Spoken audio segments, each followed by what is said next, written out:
Good evening, friends. This is your host to welcome you through the creaking door into the inner sanctum. Well, went picnicking over the weekend. Found a lovely, restful, woodsy place.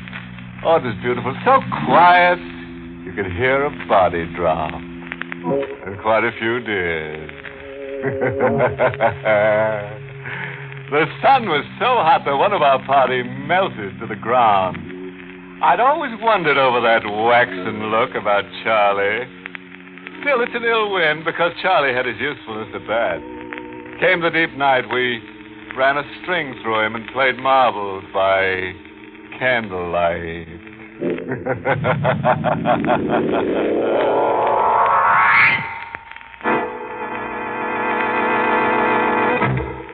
Tonight's Inner Sanctum mystery, Pattern for Fear, was written by John Robert and stars Everett Sloane in the role of Ludwig with Cameron Prudhomme as Larrabee.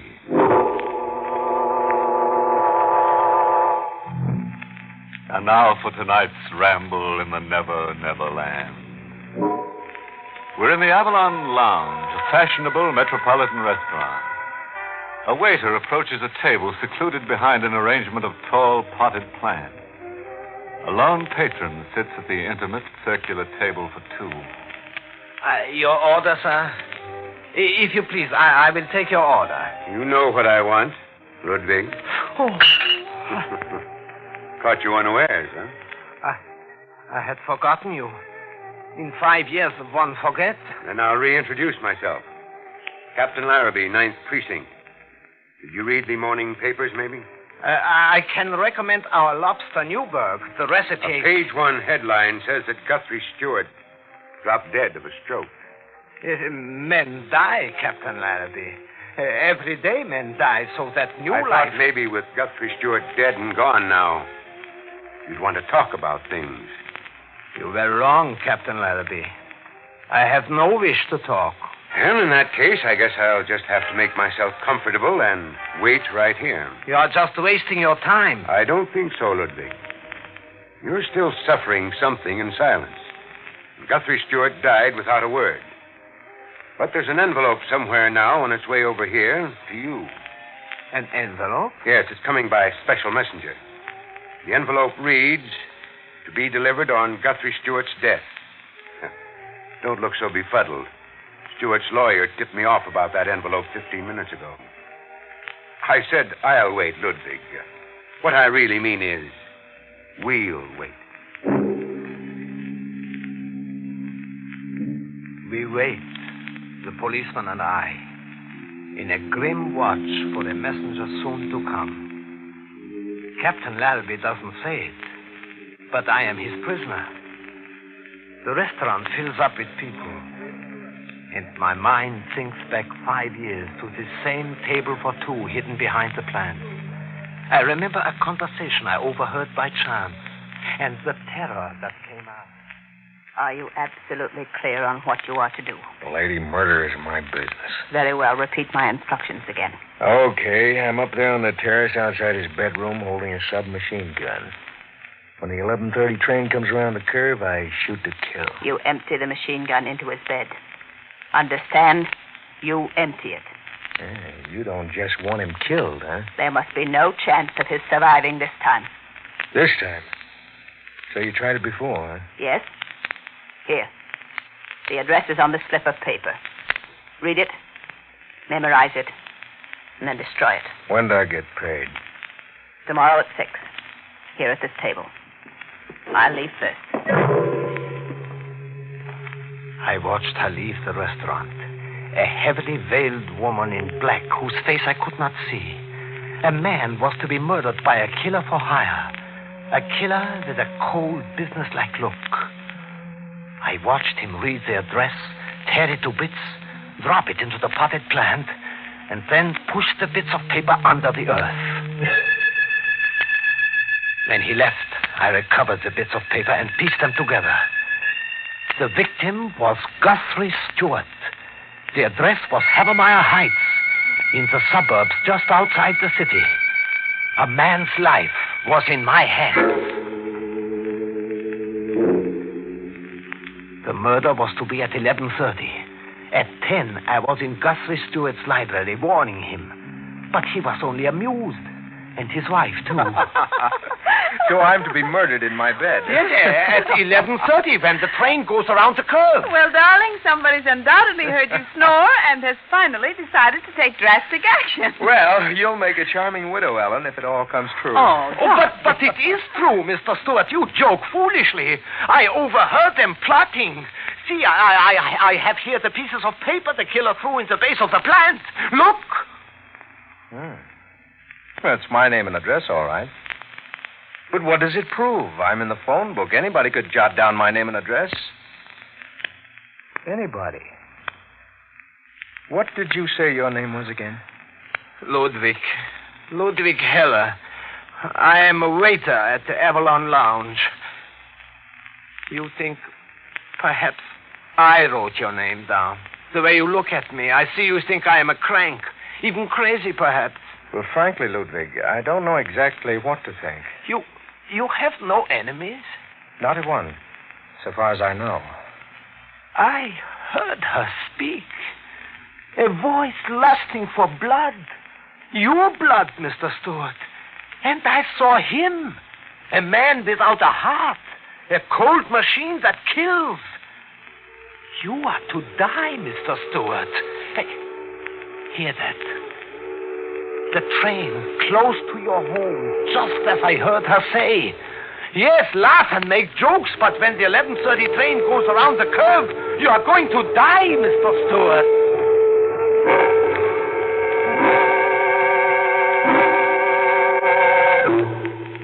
A man's life was in my hands, but I couldn't make the victim believe in his own approaching death. I went to the local police station to a Captain Larrabee. There I blurted out the story once more. I waited while he talked to Guthrie Stewart on the telephone. Yes, I got it. Yes, I understand, Mr. Stewart. Sure thing, I'll do just as you say. Look, Ludwig Heller. Look, Heller, I relayed what you told me to Guthrie Stewart. But I told you it was of no use to do that. He just laughs at it. He's not laughing anymore. As a matter of fact, he's hopping mad right now, and his missus, too. Hopping mad at you. At me? At you. He says if you keep peddling that fish story around, he's going to prefer charges of malicious persecution. He will prefer charges against me? Right. In fact, he left it squarely up to me. Now, you're to promise me you'll go about your business, whatever that is. I'm to clap you in the clink for observation. He thinks I am crazy. He's sure of it. As a matter of fact, from the looks of you, I'm not sure you're not crazy either. Now, are you going to do the sensible thing? Yes. Yes, Captain Larrabee. I will go home.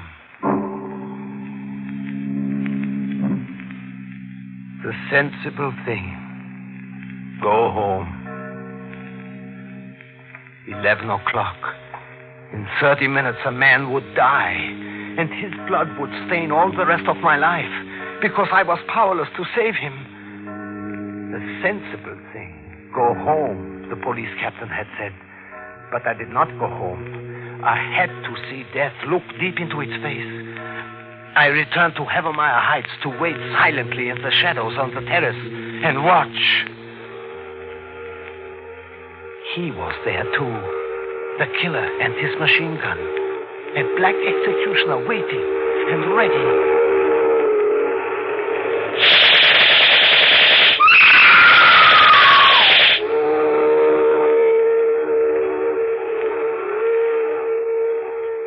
But Guthrie Stewart lived.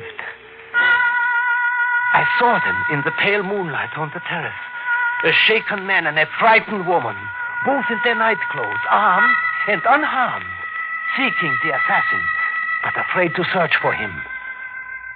A moment later, I overheard him on the telephone talking with great excitement to Captain Larrabee. I don't want any publicity on it, but an attempt was just made on my life. Yes. Someone machine-gunned my bed while the 11:30 went around the curve. What? I wasn't in my bed. A dummy was machine-gunned. I fixed the bedclothes to make it appear that I was in bed, just in case that Ludwig person was really telling me something. I melted into the night like the killer had. Guthrie Stewart was safe. I had been spared his death. The sensible thing now was to go home. But I was to have another moment with the police that night. Walking along a tree-shaded road to a bus stop, a police car suddenly flew toward me, and I was ordered to halt. You there! Stop! But I didn't stop. Instead, I ran. I don't know why, but I ran like the wind. Stop or I'll shoot! Still I ran, faster than the bullets exploding behind me.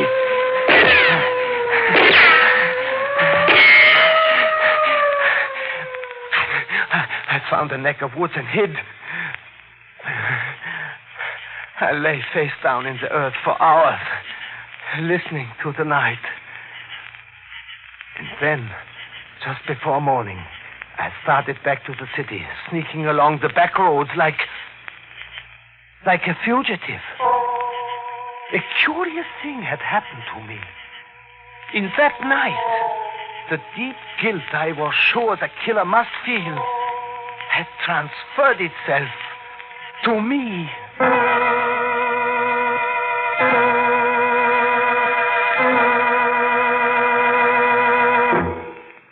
Well, Ludwig the waiter sure got himself one big tip to a slaughter. Poor Ludwig, his errand of mercy got in the bum's rush over at the Stewart's. What do you do with a character who laughs at an advance notice of his own death, did somebody ask? Strangle him on the spot, I say. That way he'll positively believe you the next time you're around. Yes, a murder in time certainly saves a lot of wasted breath. Tell a corpse he's dead and he'll never dispute it for a minute. Well, let's worm back into the story. The next evening, I went to the Avalon Lounge to my job, as I always did. The police hadn't called, or Guthrie Stewart. It was as if there had been no night before. But there had been a night before. The same two were at their table again, behind the tall palms, as they had agreed to be. The heavily veiled woman in black and the hired killer. 5 years have passed. But I can remember that conversation I overheard word for word. Bungler, Stewart is alive. I sprayed the bed full of holes like a Swiss cheese, maybe 20 bullets. But he wasn't in the bed. Someone was. From where I stood, I could see a figure all curled up. Well, you've got to do it all over again. Okay. Tell me where and how. Listen carefully. He will be at a shorefront casino in Norwalk tonight. He will motorboat there from Rye and then back the same way. You will wait at his landing pier. When he docks, you will have your second chance. What do I do? Wait all night at the pier? No.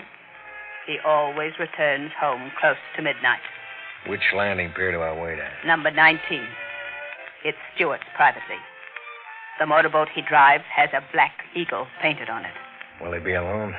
He usually is. Do you have a face behind that veil? Don't ever try finding out.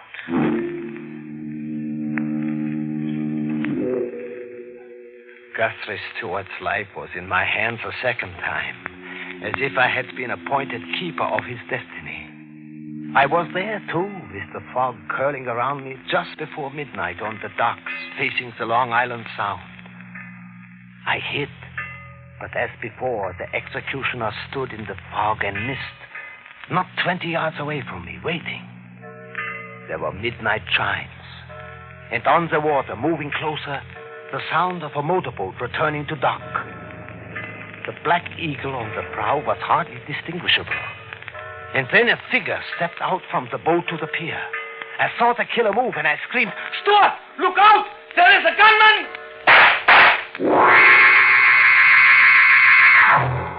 He was in a heap on the pier, a white figure.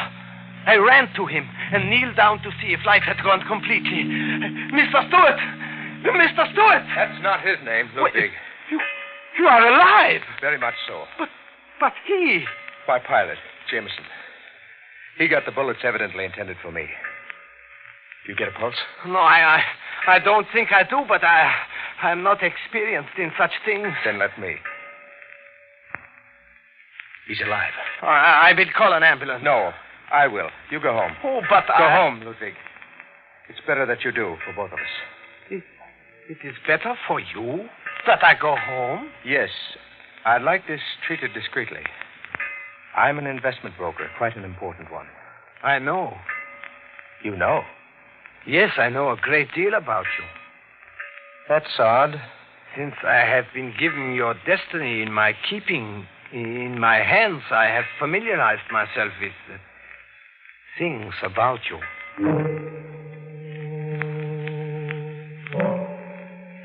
The next day, a heavy manila envelope came to the restaurant for me from Guthrie Stewart. The letter told me about his investment business, his social position, his fear of scandal and things. Besides the letter, there was a check. A $2,500 check for me. The police didn't come until the next night. Captain Larrabee took me to the station house. Guthrie Stewart was there, and Mrs. Stewart. Captain Larrabee was trying hard to understand things. Ludwig, who were you before you began waiting on tables at the Avalon, and before you started to overhear murder plots? I was just myself in the world. Oh, quit that kind of talk. I meant, what were you? A waiter. I have always been a waiter. Do you have a mental history somewhere? If you have, better talk up. Might help you out of a jam being mentally irresponsible. Okay, don't talk up. Mrs. Stewart. Oh, yes, Captain Larrabee. On this sheet, I have some of the speeches written. The speeches that Ludwig claims he's overheard that woman make. Now, please read them in your own natural speaking voice. And read them like a woman bent on getting somebody murdered. Captain Larrabee, you dare... Oh, look, Mrs. Stewart, no dramatics, please. I'm just doing a job. Now read them, please. Very well. You empty the machine gun into his bed. Understand, you empty it. There must be no chance of his surviving this time. Oh, Captain Larrabee, must I go on? No, that's enough. Is it the same voice, Ludwig, or almost the same voice? No.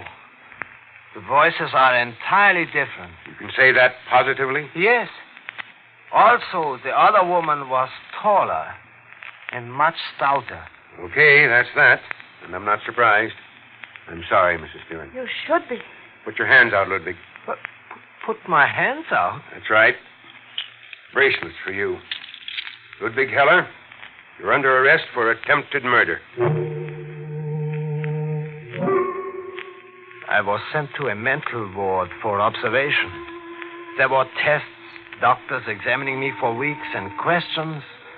And one day again, Captain Larrabee came to question me once more. I found these certificates in your room, Ludwig. They're yours, aren't they? Yes, they are mine. Common stock certificates in the Guthrie Stewart Investment Company. 50 of them worth $100 apiece on their face. That's $5,000. Where'd you get $5,000 to invest in stocks? It was my life savings. From waiting on tables? Yes, from waiting on tables. The stocks took a drop, a big drop. These certificates are worth about 20 cents on the dollar today. I know that, Captain Larrabee. Yes, a bear market did it, some people think. A lot of big fellows squeezed a lot of little fellows, maybe. Is that how you figure your life savings were wiped out, maybe? Maybe. Guthrie Stewart's market operations cost you your life savings. Isn't that how you figured it? Isn't that why you came around telling him his life was in danger? To terrify him? Get money out of him for saving his life? Maybe even kill him in the end, anyhow? I am tired, Captain Larrabee. I want to sleep now. You're not going to answer? I wish only to sleep now. Doctor! Okay, stall. Don't confess you toted that machine gun up to that terrace. That it was you firing away on that pier. Play tired, play sick. Even beat the rap that way. But you'll still face charges for extorting $2,500. We've got you dead to rights on that. No, Captain. I sent the $2,500 back. 5 years ago, I went from the hospital to jail for months without bail while the police tried to build a case. In the end, there was no evidence, and I was freed. Free to be watched through the years. Like tonight here in the Avalon Lounge. Guthrie Stewart is dead. But Captain Larrabee sits with me as we wait for a messenger to come. Ludwig Heller? Yes, I am Ludwig Heller. I got an envelope for you. Sign here, please. I'll take that letter, Ludwig. It's from the grave. The envelope reads, Ludwig Heller on my death. Guthrie Stewart. Now, let's see what's inside. You know what's inside, maybe, Heller? Yes, I think I know. In a second, we'll both know. Doesn't say much. Does it say, thank you, Ludwig, from the bottom of my heart? Yes. Yes, it says exactly that, word for word. Guthrie Stewart thanking you? What for? I have here in my pocket a letter for you, Captain. It was sent to me 5 years ago with a check that I returned. Guthrie Stewart told me to give this letter to you any time I wished. I wish now.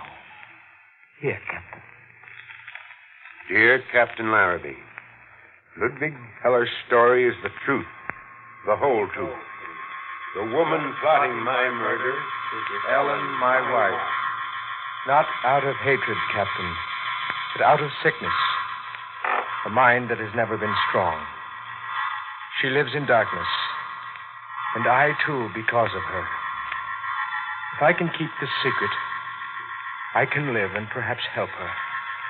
If Ludwig Heller can endure for me and carry my burden, even for a while, Ellen will be hospitalized, and we both will hope.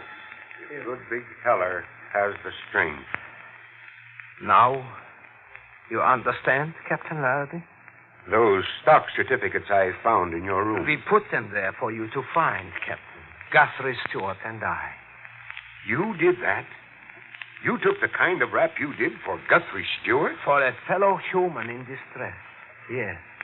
You let yourself be slapped around, hospitalized, jailed, hounded day and night for years, all for an absolute stranger? For a reward, Captain. A great reward. Ellen Stewart was pronounced cured 6 months ago.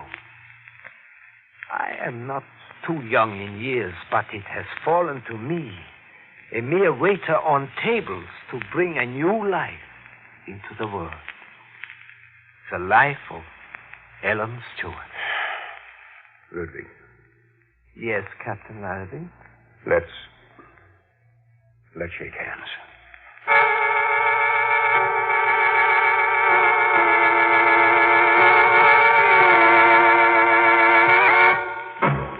Stop in at the Avalon Lounge, anybody, for the town's best service a la carte. Love that Ludwig. A man with a heart of gold and a terrifying knack for business. Other people's business. Big-hearted Ludwig borrowed Guthrie Stewart's troubles and almost lost his own interest in living. Oh, that suggests a moral. I overheard this one while eavesdropping on a short-order cook in a chop suey restaurant. Fool who not mind own business always get the business.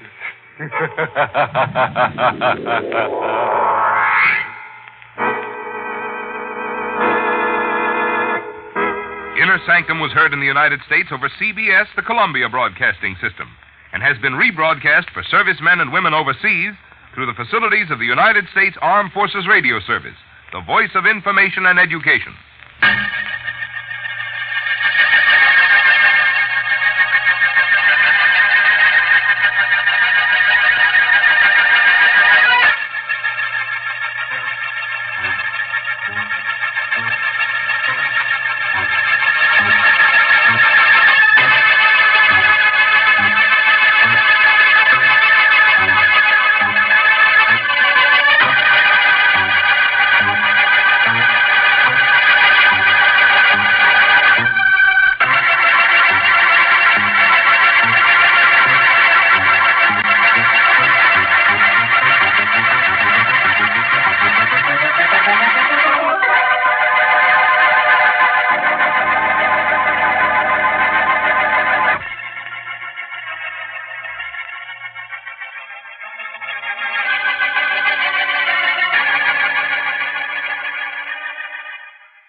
Spooky Ventures is the home for spooky content and spooky merchandise on the web.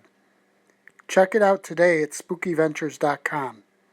And remember, always keep it spooky.